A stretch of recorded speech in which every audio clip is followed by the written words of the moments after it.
अस्सलाम वालेकुम प्यारे बच्चों, सारे बच्चों। उम्मीद है आप सब लोग ठीक ठाक होंगे। आज हम साइंस क्लास 6 के पहले चैप्टर का अगला टॉपिक डिस्कस करेंगे और उसको समझने की कोशिश करेंगे।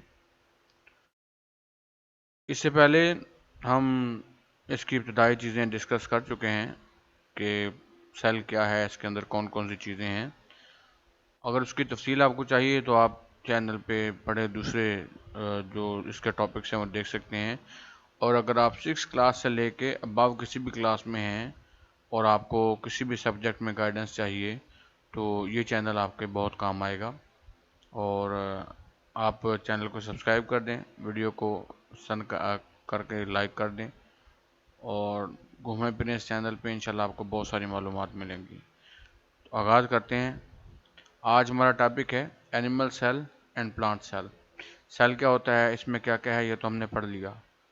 अब हमने देखना है कि जब हम क्रिएशन यानी तख्लीक को चेंज करते हैं, मखलूक को, तो क्या उसमें सेल भी चेंज होते हैं। एनिमल्स हैं, उनमें सेल की और इकसाम है, प्लांट्स में सेल्स की और इकसाम है, उनकी और खूबियाँ हैं, कुछ मिलती जुलती हैं, कुछ मुख्तलिफ हैं।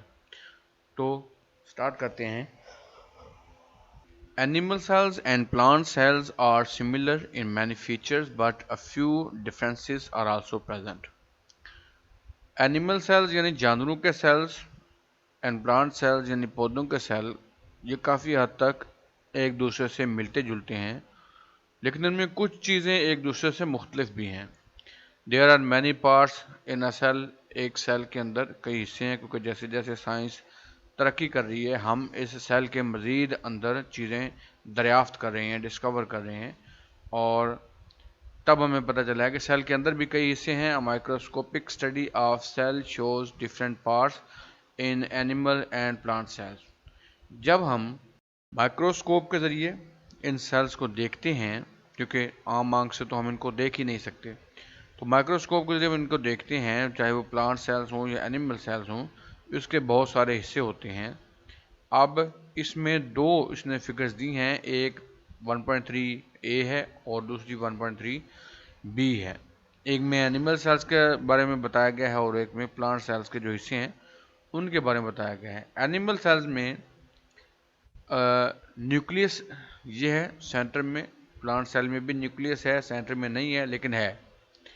उसके बाद एंडोप्लाज्मिक रेटिकुलम, ये एनिमल सेल में भी है, प्लांट सेल में भी है। वैक्यूल, ये एनिमल सेल्स में भी हैं, छोटे हैं, और प्लांट सेल में एक ही है, बड़ा, लेकिन दोनों में है। सेल मेम्ब्रेन यानी दीवार, ये तो ज़रूरी है, हर एक सेल में ये मौजूद होगी। इसके अलावा माइटोकॉन्ड्रियंस, जो ये छोटे छोटे टुकड़े हैं, ये इधर भी हैं और इधर भी हैं। जो एनिमल सेल है इसमें सेंट्रियूल पाया जाता है, जो प्लांट सेल में नहीं है। प्लांट सेल में क्लोरोप्लास्ट होती है, जो इसकी हेल्प करती है कि ये सूरज की रोशनी को इस्तेमाल करके इसके लिए खुराक तैयार कर सके। इसके अलावा सेल वाल, ये एक ऐसी चीज़ है जो प्लांट सेल में इजाफी है। तो इनमें तकरीबन काफ़ी सारी चीज़ें एक जैसी हैं, कोई एक आध चीज़ ऐसी है जो मुख्तलिफ है एक दूसरे से। सबसे पहला इसका हिस्सा जो हम पढ़ते हैं वो है सेल वाल, यानी इसकी दीवार। The outer most covering of a plant cell is called the cell wall. Cell wall जो है ये किसी भी प्लांट का सबसे बैरूनी हिस्सा है, सबसे बाहर वाला हिस्सा है, उसको सेल वाल कहते हैं। It is made of a hard material called cellulose. ये एक सख्त मटेरियल से बनी हुई होती है और इस मटेरियल को हम सेलुलोज कहते हैं। The cell wall supports the cell and gives it shape. ये जो सेल वाल है इसका काम ये है कि ये सेल को सपोर्ट करती है, उसको संभाल के रखती है और उसको एक शेप देती है, उसको प्रोटेक्ट भी करती है और उसको एक शक्ल भी देती है। Animal cells do not have a cell wall. जो जानवरों के सेल हैं इनमें सेल वाल नहीं होती। Can you explain why a plant body is so hard and animals body is not.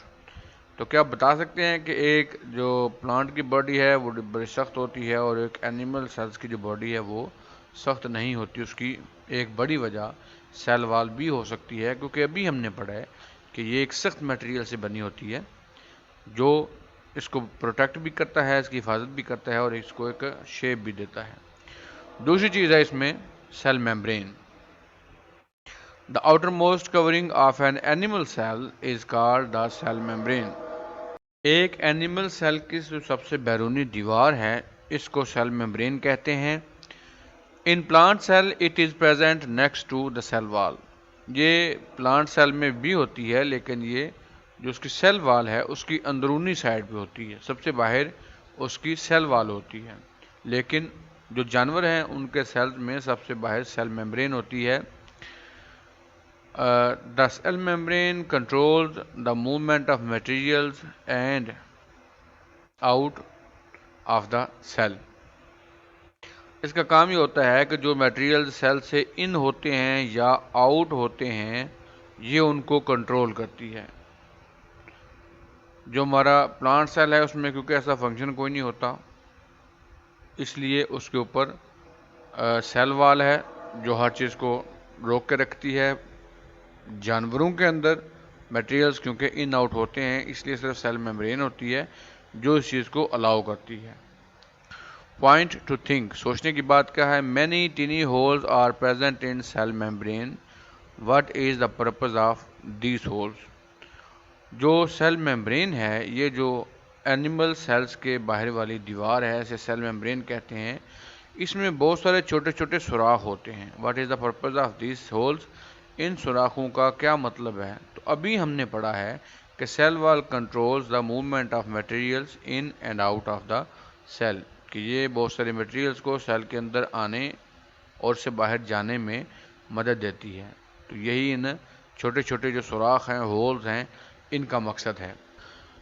Cytoplasm इसके अंदर होती है। Jelly like material present inside the cell membrane is called cytoplasm. Cell के अंदर ये जो जेली की तरह का एक मटेरियल होता है इसको हम साइटोप्लाज्म कहते हैं।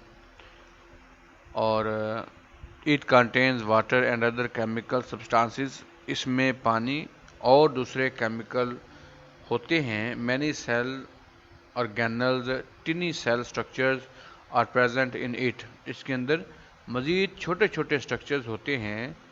Most of the cell functions take place in cytoplasm.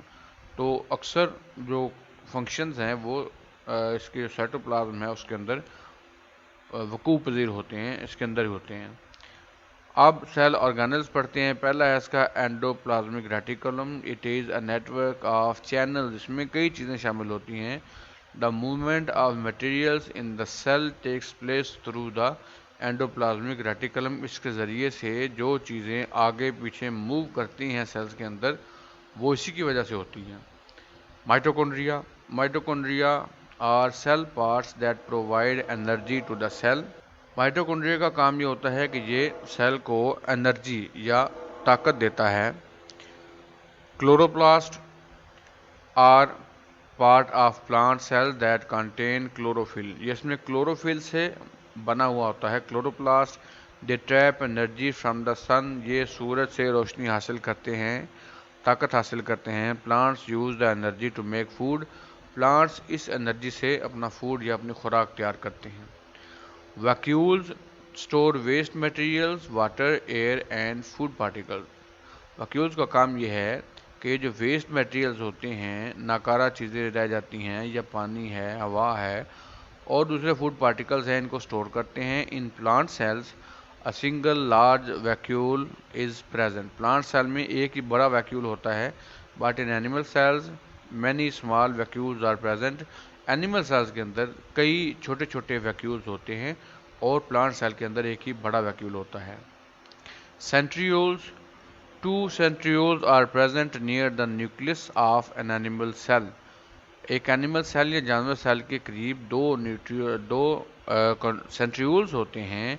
They play an important role in animal cell division. इनका काम तब शुरू होता है जब सेल डिवीजन होती है और सेल एक सेल से दो सेल्स बनने का अमल स्टार्ट करता है। Nucleus. The most important part of a cell is its nucleus. ये किसी भी सेल का सबसे अहम हिस्सा है।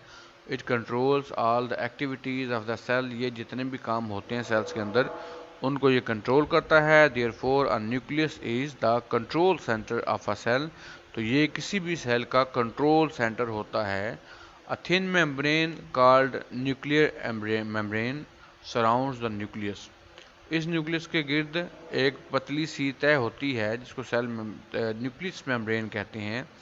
Many thread like structures called chromosomes are present in the nucleus, इसके अंदर बहुत सारे धागा नुमा स्ट्रक्चर्स होते हैं जिनको हम क्रोमोसोम्स कहते हैं।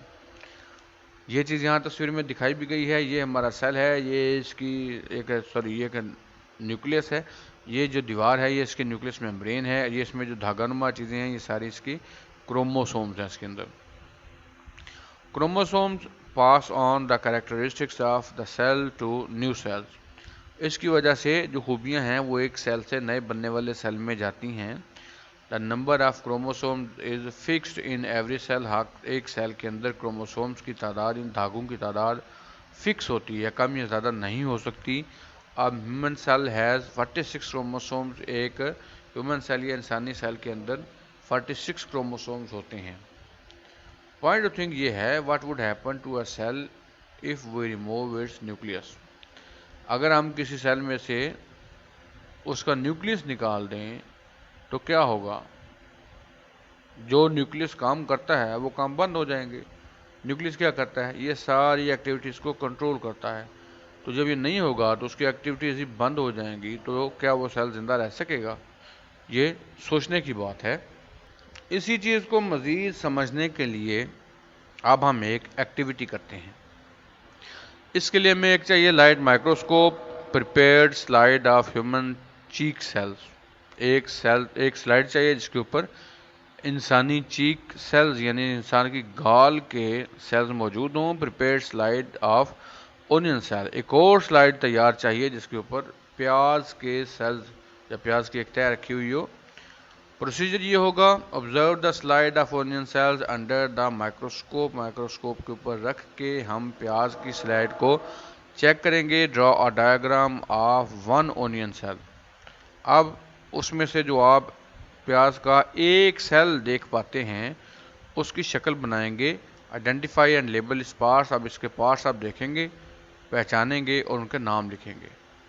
दूसरा, observe the slide of human cheek sales under the microscope, microscope के नीचे अब जो हमने इंसानी गाल का एक सैंपल लिया है उसको चेक करेंगे। Draw the diagram of one cell and label its part, इसी तरह अब आपने इंसानी गाल के जो आपको एक सेल नज़र आया, आपने उसकी शक्ल बनानी है और उसके जो चीज़ें हैं जो उसके पार्ट्स हैं उनको लेबल करना है। कंपेयर द टू सेल्स, दोनों को कंपेयर कीजिए। What differences do you find, तो मैं बताइए कि उसमें से आपको क्या क्या फ़र्क नज़र आया। अब देखना है differences between plant and animal cells, हम ये जो दो सेल्स पढ़ चुके हैं इनके अंदर फ़र्क क्या है। Cell membrane, nucleus, mitochondria and endoplasmic reticulum etcetera, ये जो चीज़ें हैं are present in both plants, ये दोनों में हैं। एंड जो प्लांट एंड एनिमल सेल्स हैं दोनों में हैं, but there are some differences too, कुछ चीज़ें एक दूसरे से मुख्तलिफ भी हैं। देखते हैं, ये प्लांट सेल्स की खूबियाँ हैं और ये एनिमल सेल्स की खूबियाँ हैं जो एक दूसरे से वेरी करती हैं, मुख्तलिफ हैं। प्लांट सेल है, इसमें सेल वाल इज प्रेजेंट, इसमें सेल वाल होती है, इसमें cell wall is absent, animal cell में अब सेल वाल नहीं होती है। Nucleus lies near the side of the cell wall because of a large vacuole, जो प्लांट सेल है इसमें इसका न्यूक्लियस दीवार के साथ ये लगा हुआ होता है क्योंकि इसका वैक्यूल बहुत बड़ा है। Nucleus lies in the centre of the cell, ये इसके सेंटर में है क्योंकि इसके जो न्यूक्लियस के साथ वैक्यूल्स हैं वो छोटे छोटे और बिखरे हुए हैं। Single large vacuole is present, एक बहुत बड़ा वैक्यूल मौजूद है। Many small vacuoles are present, इसमें कई छोटे छोटे वैक्यूल्स हैं। क्लोरोप्लास्ट आर प्रेजेंट, इसमें क्लोरोप्लास्ट है जो सूरज की रोशनी से ताकत बनाती है, एनर्जी बनाती है। क्लोरोप्लास्ट आर एब्सेंट, इसमें क्लोरोप्लास्ट है ही नहीं। सेंट्रीयूल्स आर एब्सेंट, इसमें सेंट्रीयूल्स नहीं है। सेंट्रीयूल्स आर प्रेजेंट, इसमें सेंट्रीयूल्स मौजूद हैं। अगली एक्टिविटी हमें ये सिखाती है, draw diagram of an animal cell and a plant cell on a chart and hang it in the classroom. Whole class activity है कि आपने एक चार्ट पे बनाना है एनिमल सेल और दूसरे चार्ट पे आपने दूसरे सेल पे आपने प्लांट सेल बनाना है। और ये पूरी क्लास मिल के करेगी। कुछ इसके दो ग्रुप बना लें, बना के एक को टास्क देने का प्लांट सेल बना के लाएंगे, इसके पार्ट्स बनाएंगे, उन पार्ट्स को लेबल करेंगे, दूसरे एनिमल सेल्स को कर लें। ये करके क्लास में लगाएं, क्लास की खूबसूरती बढ़ेगी, आपकी क्रिएटिविटी का पता चलेगा और आपको चीज़ें ज़्यादा जहन नशीन होगी। उम्मीद है आज का टॉपिक आपको समझ आ गई होगी। अगर कोई चीज़ रह गई हो तो आप कमेंट सेक्शन में बता दीजिए, इंशाल्लाह उसके बारे में भी डिटेल आपको मुहैया कर दी जाएगी। उम्मीद है आपको वीडियो पसंद आई होगी। इसको लाइक कर दें, दोस्तों के साथ शेयर कर दें और अगर इस सीरीज़ से जुड़े रहना चाहते हैं तो चैनल को सब्सक्राइब कर दें, जो इंशाल्लाह आपके लिए बड़ा फ़ायदेमंद होगा। अपना और अपने चैनल का बहुत सा ख्याल रखिएगा। अल्लाह हाफिज़।